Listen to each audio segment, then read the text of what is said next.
What's up, everybody? Brady Farkas here, day two from my closet studio. So appreciate everybody who watched yesterday. My official goodbye to 101.3 The Game and all our listeners. The response was incredibly positive. I really appreciate you. Like I said, it is not the end for me. I am going to be fine. I'm looking forward to what's coming professionally. For all of you that have asked, I am going to be in the Champlain Valley for a while until the job market in this industry comes back. It is an incredibly hard time for the industry as a whole. Truly, what happened to me here could have happened to me anywhere. I've seen it happen to incredibly talented people all around the country, and it's horrible the impact that the coronavirus has had on this industry and on really good people in this industry. Some people who I've gotten to meet personally or talked to personally through the years, and other people who I've never met, but I just know their reputation. So I am going to be around until the dust settles on this thing, and hopefully everybody, number one, stays healthy, and then two, we can all kind of get back to normal-ish, and then the job market will be robust again. But it's great to have sports back. I'm happy to be able to talk with you guys. I want to give you guys just a little bit of an update. Well, first off, you know what? I'm going to go with my kind of quick unemployed thoughts. So I'm sure these will change as I'm only, I don't know, 36 hours into being unemployed officially. So I'm sure I will have many more observations. I think my first observation, though, is some of this must have been what it felt like during quarantine, because I went to work every day during the pandemic, and I know a lot of people were forced to work from home. So it's just weird. It's just weird to be home this often. I understand now what you people were going through. You can go a little stir crazy. And again, it's barely hit me. I don't know what it's going to be like in 2 weeks, in 4 weeks, if it goes longer than that. I have no idea. So for everybody who worked from home during the pandemic, for everybody who's still working from home, incredible amounts of props to you to, one, do it, two, stay mentally sane, three, maybe stay physically active, and four, actually get stuff done, because this is a challenge. I'm going to realize that this is a challenge. It's also going to challenge me in some ways to learn some new things. You see, I'm doing some of these streams now, video-wise. Video is not something that I've ever really. I had a desire to do it when I was younger, when I was in college. I wanted to be on TV, but I haven't done any video-related content outside of just some live streaming in almost 10 years now. So got some fun, what I hope are fun bells and whistles, and kind of like this. There we go. So the things I'm realizing so far, I don't know how I'm going to get through the day without eating my refrigerator. I just, the entire pantry, the entire refrigerator, I am not sure. I think that this is a relatable issue for people, because when you go to work and you're in an office, you eat breakfast, maybe you take a protein shake, you take a smoothie, you stop at Dunkin' Donuts or Starbucks, whatever. But you eat breakfast, you've brought a lunch, and therefore you are confined to what you brought.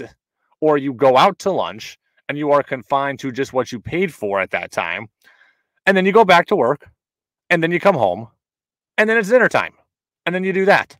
And it's pretty rinse, repeat, wash, rinse, repeat as to what you do as far as your eating schedule. I now have no eating schedule. I can wake up at 8:30. I can wake up at 10. I can wake up at 7. I can eat 2 bowls of cereal, a thing of toast, a banana, egg sandwich, whatever I want to do, I can have. And now I can do it all day long. I'm worried. I'm worried that this is going to become an issue, that now I'm going to run through food all through this house. That is what I'm worried about. So incredibly hard not to snack all day. Observation number 2.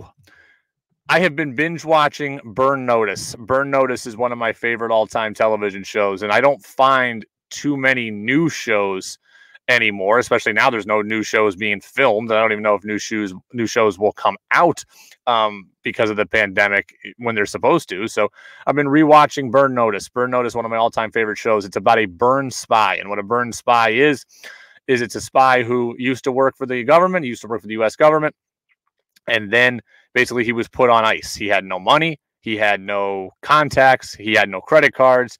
He just had to get by with the help from a couple of friends. That is what I feel like. I am now Michael Weston. I don't have a radio station. I don't have the platform that I once did. I'm going to get by with help from you. I'm learning new things. I'm going to be resourceful. I'm going to get my social media following up to help me. And by the time 8 seasons of Burn Notice ended, Michael Weston went out on top.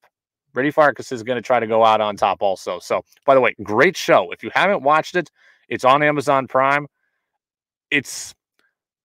I wouldn't say it's not corny. It's kind of part cop show, part detective show, action show, some side stories there of a love interest between Michael and Fiona. It's a good show because it was made 15 years ago and it started 10 or so, 8 to 10 to when it ended.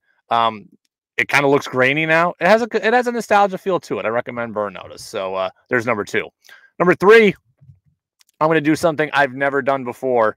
I'm going to finish an actual season of a Major League Baseball video game. All 162, baby. I don't get a chance to play video games often too much. When you're in the radio station, as often as I was going there, as often as I was in the office, and then just when you want to have personal time or I want to be with Jess or talk to my parents and friends, whatever. I don't play video games too much. I've played, I want to say 40 games of a season so far, which, for starting in March was, good, but not great. So all 162, baby. I'm going to do something I've never done in history, finish a season in the confines of an actual Major League season, and no simulated games, no nothing. I am playing every single game. That is going to happen. I have a question for you all as well for number 4. How many times is too many times to go golfing? Because I'd like to get good. I got my new clubs. I'd like to get good. I actually played yesterday, hit some excellent shots at Rocky Ridge, also some terrible shots. I shot over 100 for anyone who cares about my score. My overall score was not very good, but I had some excellent shots, nice open fairways. I had a legitimate birdie on a par 4, which was nice. Doesn't matter that my tee shot went about, onto the other hole's fairway. But hey, I had a good second shot, ended up putting just off the green and made it. So how many times is too many times to go golfing? Number 5. Starting a business is hard. And I don't know that I'm starting a business per se, but just building your own brand and not having those resources. And I would do want to add this, that some of our interns from 101.3 The Game are going to continue helping me out, and at least in the beginning here. And I'm incredibly appreciative of them and of anybody who does help me along the way, because this is hard. I don't have a website right now. I have my Facebook page, Brady Farkas dash sports radio personality. You can follow there. I have this YouTube channel. I have Twitter. I have a lot of things that I think I can really parlay into some fun, special stuff for me and for you, the audience. But it's hard. So anybody who's started a business, anybody who runs a business, anybody who's built something from the ground up, props to you, because it's difficult. It's fun. It's challenging. It's exciting. It's new. It's only going to help me in the future, but it's definitely hard. For the people who want to help, people who have asked how to help, and it has been numerous, and I continue to get them, messages flooding in today, this morning. I'm recording this 10 a.m. on Tuesday. I've already gotten multiple text messages, people asking, how can I help? Or sorry, I heard the news, whatever. Here are the things that you can do. And I'm going to put it let's see here. All right. Here are the things that you can do. 1, you can subscribe to this channel. Okay. Brady Farkas Radio. Subscribe to this channel on YouTube. We're going to be doing some cool things here. I'm going to be doing some videos like this. I'm also going to be doing some live stream videos, essentially some live stream podcasting. So you can listen to my Patriots podcast. That's going to come out twice a week. I think the first episode kind of this reboot for me. I've done a couple episodes already. I took a 2 weeks off or so. I'm going to be getting headlong into that. So you can listen to the Believe in Pats podcast. This is a podcast on the Believe Podcast Network. We're going to have a lot of interviews that you were accustomed to hearing on the show, big names, former players, broadcasters, etc. You're going to hear on this podcast. And yes, it will be Patriots centered, but we're bringing on former NFL players, we're going to be talking about their career, and there's a good chance we're going to hit your team as well. I can tell you that Isaac Bruce, former wide receiver for the Rams, he's coming up soon. He's going to be on one of our episodes next week. So those are the kind of guests, the kind of caliber that we're going to have. I'm going to do some of those podcasts live streaming as well, as if it was a live traditional show. So some of them will be taped and then put up immediately. Some of them will be done live. And you can listen on YouTube. You can watch them on YouTube because they'll be doing them video wise, just like this, most of them. And then you can also listen on Apple Podcasts and Spotify. So long-winded way of saying, I need you to follow me in all these various places. If you want to help, and I believe that all of you do, I need you to listen in all these various places. So subscribe. You can rate, review, comment, find me Apple Podcasts, Spotify, YouTube, and then listen to the shows. And you know what? Here's a hint. If you don't like the Pats, but you want to help me out, open the link. Play it for a few minutes. Leave it on in the background. Mute it while you play it. But I will eventually get paid for this podcast based on how many people are listening. So if you can click it, if you can let it run in the background, if you can listen to it actively, you will be helping me out. So I appreciate that.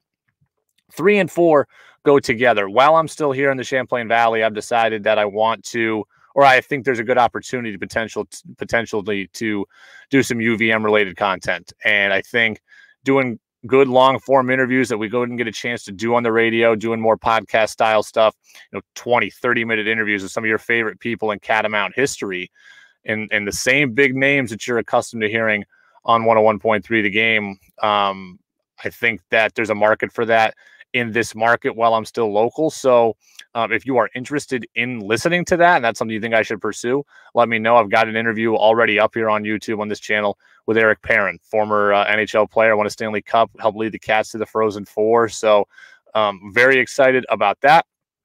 And then number 4, which ties in, because I think there's a market for this locally, because I think that people locally in the Champlain Valley will listen to UVM related stuff because I know how much you love the Cats. I got to think that there's some local businesses that would help me out in terms of becoming a sponsor of this podcast. I'll be upfront with you.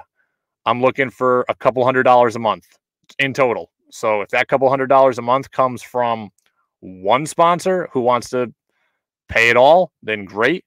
If that comes from 6 sponsors that want to pay $100 a month to be a part of this, that's great too.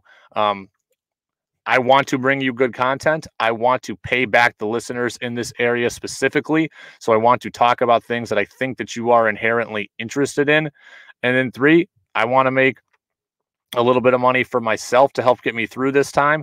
And 4, I enjoy working with clients. I enjoy working with businesses. I enjoy working with people, and I enjoy trying to help those people get results. So if you run a business, if you own a business, if you're a part of a business, if you have a friend who owns or runs a business, I think that we could be a partner together. It's not a lot of money that I'm looking for, but I do think that I will go above and beyond to try to make it worth your while. So again, the Believe in Patriots podcast, I'm going to do my first video live stream of the podcast tomorrow morning. It's going to start at 11:40.